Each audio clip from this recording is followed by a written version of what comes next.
The Guild is Maximum Lawyers' community of legal entrepreneurs who are taking their businesses and lives to the next level. As a Guild member, you'll build relationships, be held accountable, and learn strategies specifically designed to get you unstuck and accelerate your plan for growth. Members are also granted exclusive access to masterminds hosted around the country. Our next event is coming up, and we're heading to Scottsdale, Arizona. There's something truly magical about the power of these in-person connections where real-time breakthroughs happen. Picture this. You're surrounded by like-minded law firm owners tackling your business and mindset challenges together.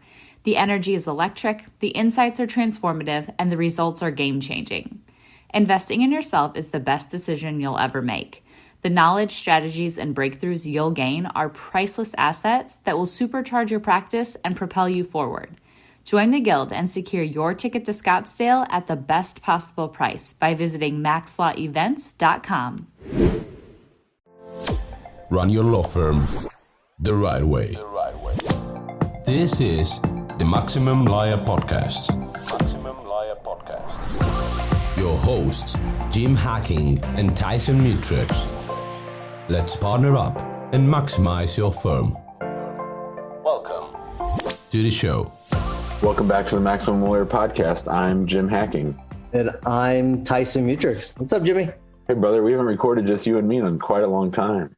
It has been months. I mean, like literally months since I don't know how many months. It's 3-4 months, maybe. One of the great things about having Becca is she books out all our guests, and people now just sort of agree to come on Tuesdays at 8. So we're not bouncing all around. But the consequence of that is that we don't really have many episodes of just you and I anymore. But we're going to have some for the next couple of weeks. You get to see enough of me, though. You get That's true. See me almost daily. Pretty much. So today we're going to talk about some of the mistakes that we see law firm owners make, some ones that sort of drive us crazy. For those who've been listening to us for a while, some of it might be familiar, but I think that we've really been spending time working on our new course that we've really come to see some of the major hurdles that are holding people back. I'm excited about the course, and I'm excited about talking with you today about some of those mistakes. I'm pretty excited about the whole thing. I mean, it's just been a cool thing. Like, we've gone through this long exercise and we've put a lot of work into it. And it's just interesting to really digest all the things that we've learned over the last 4 years, approaching 5 years, actually, I think, and actually digesting those and figuring out what works and what doesn't. I think that's the coolest part. Well, I'd like to give you the honors of announcing the name of the course. Well, thanks. It's Maximum Law and Minimum Time. That's nice. It's a cool title. Maximum Law, Minimum Time. And that's sort of what our approach is. Now, you raise a good point. We've been doing this now for almost 5 years, 4.5 years. And I mean, if you think about the number of law firm owners that you and I have spoken with since we started this firm, I mean, it's got to be in the hundreds. I mean, think about it. We have spoken to hundreds on the podcast. I think it's hundreds. Sure. On the actual podcast by itself. But I mean, overall, I'm thinking about all the people we've spoken to and met at Max LawCon, just that have touched the podcast in some way. They've got some sort of affiliation with the podcast. They've listened to the podcast. They've wanted to market on the podcast. Like, just so many touches we've had. I mean, honestly, Jim, it might be in the thousands. I mean, it's crazy. Yeah. When you think about it, I mean, you know, to me, my favorite thing is hopping on a call, sort of like I did with Russ in the Guild the other day, just shooting the bull, talking about what's working for him, what's working for me. I think that, you know, aside from the podcast itself, like you said, at the conference, we talk to law firm owners, and then you and I are always on the phone with either people in the Guild or even people outside the Guild who just want to, you know, pick our brain or ask us some things. So I think we've really learned a lot of the mistakes. And of course, we've made a lot of the mistakes. So it's not just that we've had all these great conversations with lawyers like we're these outside consultants. You and I have both built firms, very successful firms now, over the years. And, you know, we've made a lot of these mistakes. Yeah, but we've corrected these mistakes based on the people that we've met and the things that they've taught us, the lessons we've learned. I mean, it's I don't know. Think about how, like, where we would have been if we didn't have Max Law. Like, how different our firms would have been because we didn't meet the people that we met. We didn't learn the things that we learned. It's like I would be in a completely different place. No question in mind. And that's a great point, because if we hadn't started the podcast we wouldn't have met John Fisher. And if we hadn't met John Fisher, I wouldn't have gone to John's mastermind in DC. And if I hadn't gone to John's mastermind in DC, I wouldn't have sat next to Seth Price. And if I hadn't sat next to Seth Price, I wouldn't have gone to his office. And if I hadn't gone to his office, I wouldn't have gone down in the basement. And if I hadn't gone down in the basement, I wouldn't have seen where his whole leads team is, and that he had this crew of teenage pizza eating, phone talking, chatting on the website people just bringing in cases left and right. And I wouldn't know even that many. I mean, Seth's a lawyer who runs a law firm. He hasn't really practiced that much law. And so, that's what I wanted. And so that's really what Maximum Lawyer is about, is that we want to help you get to where you want to be. Different people have different approaches as to what they want. My wife very much likes practicing law. You enjoy practicing law. I enjoy running a firm. And what we're about is, if you're not where you want to be and you want to be somewhere else, this course that we've developed helps you identify exactly where you are, your strengths and weaknesses, and then we show you how to get to the next level in those areas in which you need help. So I think what's cool about something you just said, though, is we've learned all these mistakes, and we're going to talk about growth and all that kind of stuff. But what's cool about it is that each person is different, and each person likes to do their own thing, right? What's cool about this, you can build your own law firm around this course to do the things you want to do. So if you want to practice law, you can put the things in place that you want to run, so they can run the firm and you can practice law. Or if you want to be like Jim and just run the law firm and not actually practice law anymore, you can do that. You can build it out, and you can jump from stage to stage, or you can stay in one stage. You can do what you want to do. You can build the firm that you want, and that this isn't something where you must go from stage to stage to stage and in order to be a successful lawyer. That's not what this is about. This is about building the law firm that you want for you. And I think that's what's cool about it. So we've spent the last 3 months sort of nailing down the first 3 stages of law firm ownership. And at first, when we did it, I thought that it was going to be very clear that some of our listeners or people that buy the course, that they are going to be clearly in stage 1, clearly in stage 2, or clearly in stage 3. But what I found in having these discussions with you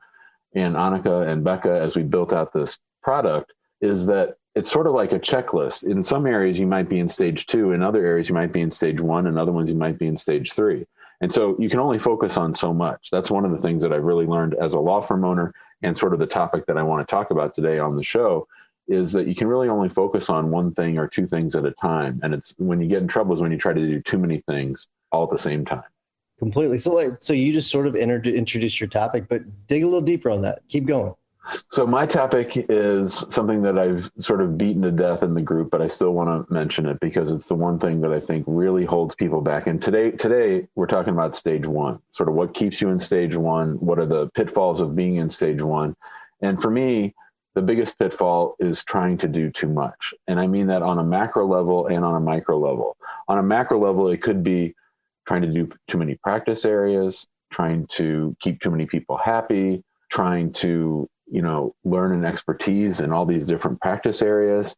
I think trying to do too much is a real big problem on the macro level, where your firm on its own is trying to do too much. But then on the micro level, we talk about people, taking out the trash, doing the marketing, practicing the law, answering the phone, trying to keep clients happy, trying to move cases, dealing with insurance adjusters. And they're really just running around doing way too many things. And I've always been sort of mad at the attorneys that do that. Like I've sort of been sort of self-righteous about it, but I've really learned to let that go because I understand it. I've lived it. And now to me, I come at it at a slightly different angle. The angle that I come at it now is that there's so much to do. There's so much that has to be done. I can understand why the lawyer owner slips into doing all those things. Number one, they don't have money to pay all these people to do all these things, but also there's just a lot of stuff that has to get done. It's just a fact. So they're too slow to get more help. And I think that's really the thing that people in stage 1 really need to think about and to try to work out of is doing too many things on the macro and the micro level. Well, you know why you used to get mad about it is because you used to see yourself in those people. I've always talk trash to you about this, where you're doing the small things because you want to avoid the big things, but you stopped doing that, which is good. It's a really good thing. Here's what's interesting though. Well, a couple things. One is the point about it starts with you doing too much as a firm. Because think about this, like think about how much more work you have to do when you do like 5 or 6 different practice areas. Like think about that. Like think about how much more work that you create for yourself. That's the first thing. The second part of it is that I feel like there's always too much to do, right? And what I mean by that is even as you niche down your practice, and even as you pare down the work that you are going to do. So let's say that you're a law firm owner, you say, okay, I'm only going to try cases. I'm going to bring in a practice manager, but I'm only going to try cases. But then as you pare down more and more and more, you get better and better at your job. And then, okay, so yeah, you're only going to try cases. But then, okay, now maybe I'm going to bring on a litigation team and I'm only going to do the liability witnesses, right? I'm going to hire someone to do the medical witnesses, right? So the medical experts, and you pare down and pare down and pare down and pare down and pare down to the point where only you are only doing the things that you are absolutely best at.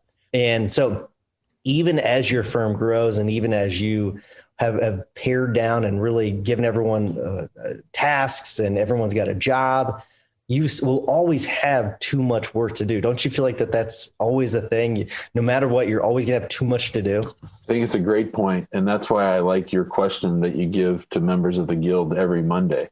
What are the 1 or 2 things you're going to do this week to move your firm forward the most? Actually, it's the one thing. What's the one thing you're going to do?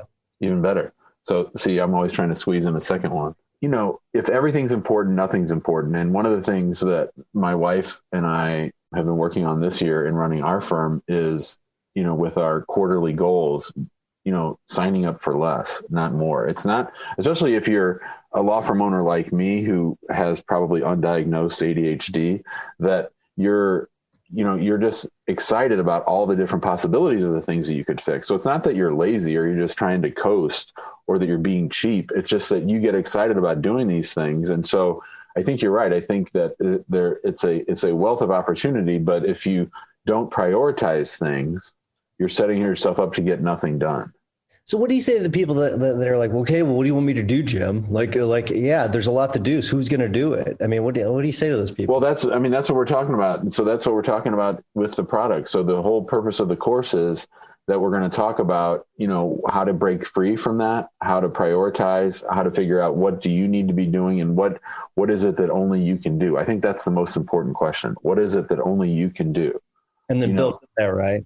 And build from there, right? So, you know, we're going to offer this product as a standalone product for thousands of dollars, but we're going to give it to members of the guild for free. So if people join the guild, they're going to get the product for free. It is going to be sold as a standalone product, but the real value, I think, is that the guild is going to morph into this lab. Well, it already is a lab where we help people, you know, improve their firm, make that incremental improvement. But it's going to be a place where everybody who's gone through the course has a common language, a common approach, and they understand, you know, where they are and where they want to get to. And that's really where the value is going to come in. Completely agree. The Guild is an insanely productive community of lawyer entrepreneurs with a growth mindset who share their collective genius and hold each other accountable to take their careers and businesses to the next level.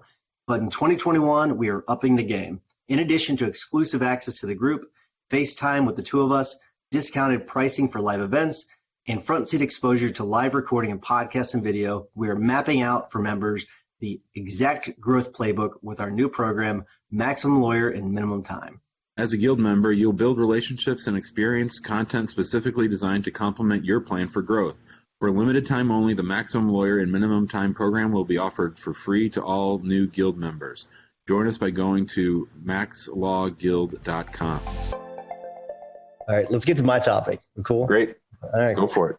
So this is actually relates to your topic a little bit, but there is this belief that or a lot of lawyers have this belief that only they can sign up the clients, right? That only they can sign up the clients, or that they've got some magic ability, that they're the ones that can get the job done, right? They can seal the deal, that their people can't do it. And that can't be further from the truth. It is, I mean, I don't know. I used to have that thought. Didn't you used to have that thought, Jim? Well, if anybody has listened to my expose where Jim is just sort of laid bare when it comes to his, I would say, effed up notions of bringing in new clients with Gary Falkowitz, that 7-part podcast that we did for free, where Gary and I went through the whole process of revamping my intake.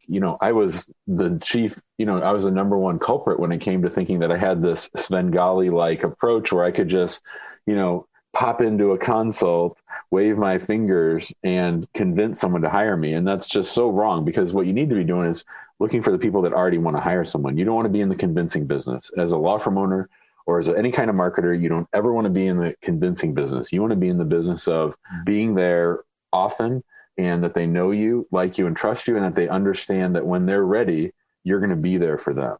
So it's funny. A long time ago, I remember talking to this criminal defense attorney, and he was talking about, you never quote them a price over the phone. And what you want to do is you want to get them in the office, you want to get them in the conference room, so you can scare the hell out of them, and then that way they'll sign. They'll sign and they'll give you the money.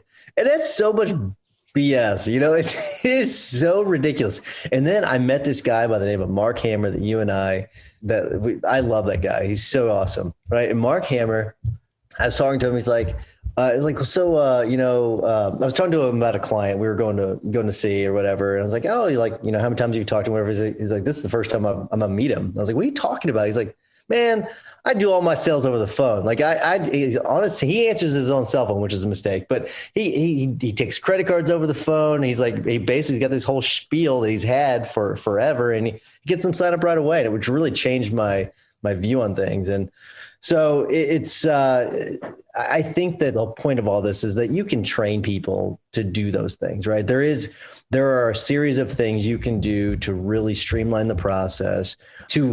If you have any involvement at all in it, then it's very small. And I'm not going to downplay the component. There's the component of that you've got to actually meet these people and learn things about their cases. Yeah, that's true.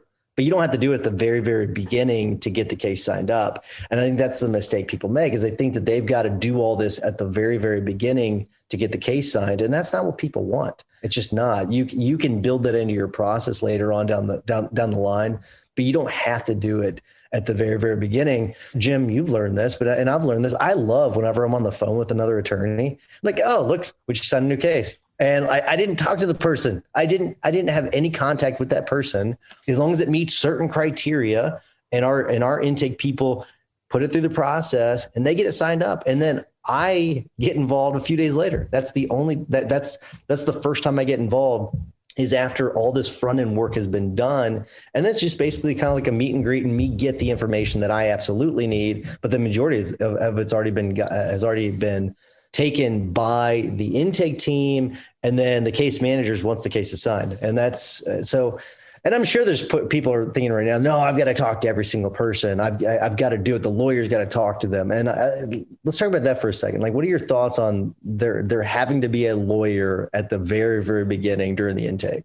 Well, I've always sort of been mad at you about this, because I thought that I had it harder, because when people hire me, they're writing me a check. When they hire you, they're waiting to get a check on the back end, so they don't have to actually spend money. So that was another reason why I justified more gym or more attorney time in the consults, because we had to, again, convince them to spend money. But you raised such a great point that there's so much of the intake process that does not need to be done by the lawyer. The gathering the name, the address, the details of the accident, maybe the statute of limitations, those kinds of things. Those are things that you can systematize and farm out to basically call center people, or, your leads team. So we have a great leads team now. We have 3 people. One works full time. The other 2 work 30 hours a week.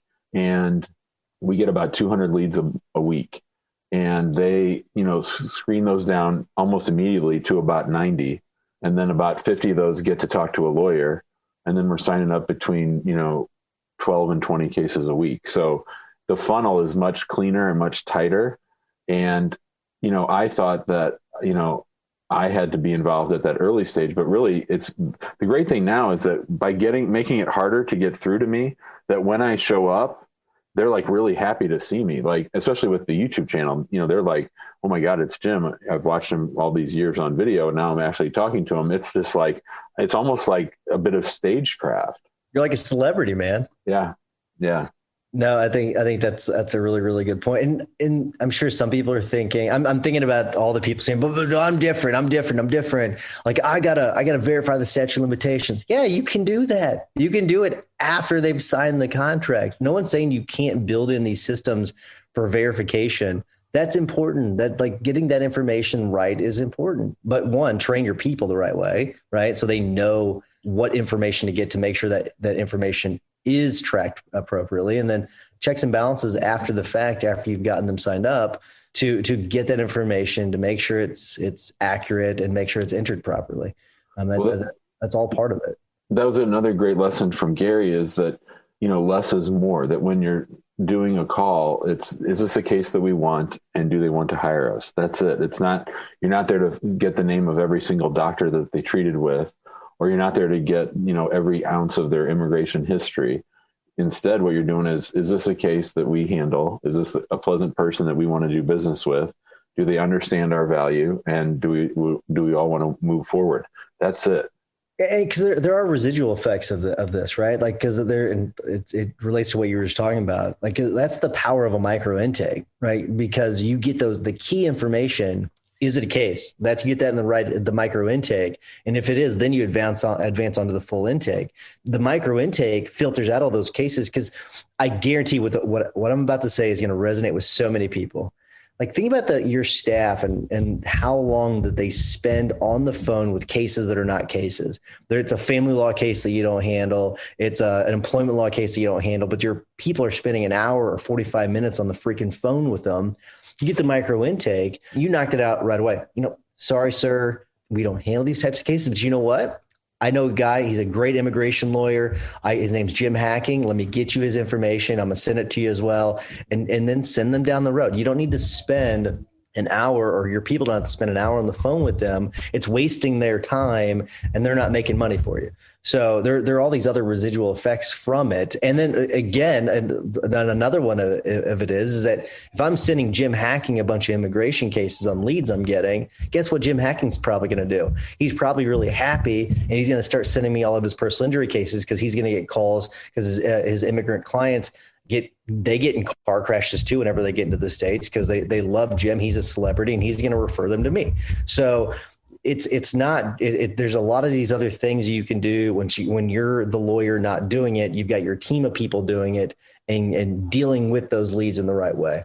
As we've gone through this course creation, and as we've studied these law firms that we've dealt with all these years, it's funny how often less is more really becomes a theme. That it was true in the topic that I brought up. It's true in this topic. It's true in many, many topics. And it all goes back to me, to that conversation that we had with Ollie Bilson, who I met at Traffic and Conversion last year. And he said that most law firms do not have the capacity to meet the opportunity before them. And people are thinking way too small, and they are the bottleneck. And what this course is designed is to help you figure out where you are the bottleneck, and to help you get the hell out of the way. I love it. All right, man. We ready to wrap, though? I'm ready, brother. We don't want to give too much of this, right? We don't want to give. Well, we don't want to be like our guests who come on the show sometime. Oh, I've got this great thing over here, but you're going to have to pay to see it. Gosh, that's the worst. Right. But I mean, we're going to spend the next couple of weeks on the podcast talking about this, and we're going to, lay it all out there for people. And again, it's going to cost just under $4,000 for the course. But if they join the guild, they're going to get it for free. So, it's not like we're hiding anything. And we've been giving away all of our best tips for the last 4 years. So I don't feel bad about it at all. Right. That's something we did talk about. Like, if you listen to all of our episodes, everything's in all the episodes, right? We're condensing it down for you. Right. We're making it really simple, so you're not having to listen to hundreds of hours of content. So, all right, let's wrap. It's funny. We've not had a guest in so long. I know what I do whenever we have a guest, because I say, we need to wrap things up. We want to be respectful of your time, all that kind of stuff. but it's so weird when it's just me and you. I don't even remember how I do it. So I'm just going to wing it. So I want to remind everyone to go to the Facebook group. Please give us a 5-star review if you don't mind. It would really help spread the word. If you're interested in the guild, go to maxlawguild.com. There's a lot of great information there, as long as information about the course that we are launching. Jimmy, what's your hack of the week?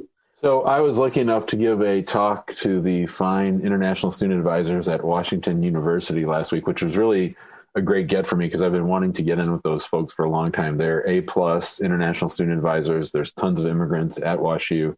Obviously, it's a really sophisticated, of all the schools, they're the ones that have the best trained international student advisors and that really do a good job. So I've been wanting to meet with them. And so I did a Zoom call with them and I went over my whole immigration 101 for them. And as a thank you, I got an email afterwards from a company called Sugar Wish. I don't know if we've talked about Sugar Wish before.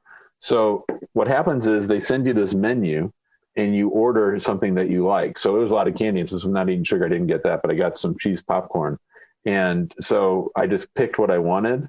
And then like a week later it came. So I thought that it would be a great option for our members who want to be able to send something nice to someone. And it's great because you get to pick what you want. And then that's what's cool about it. Yeah. Yeah. And then when you get it, you remember all over again, the person who sent it to you. So it's sort of like 2 bangs for your buck. You get the one, oh boy, that was nice of them to send me that email and I get to pick what I want. And isn't that considerate to let me pick what I want? And then here it's arrived and what a nice treat. So it's great.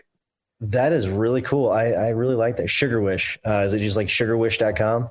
It's combined in one word. Yeah. Cool. I like it.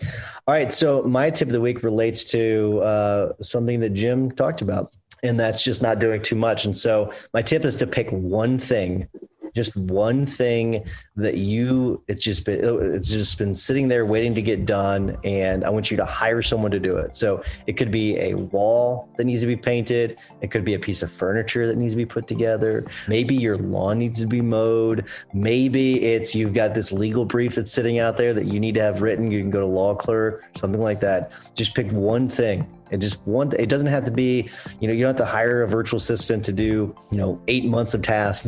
Just pick one thing to get started and hire them to do the one thing just to get that ball rolling, get that momentum. So you can get one of those things off of your plate. So that is my tip of the week.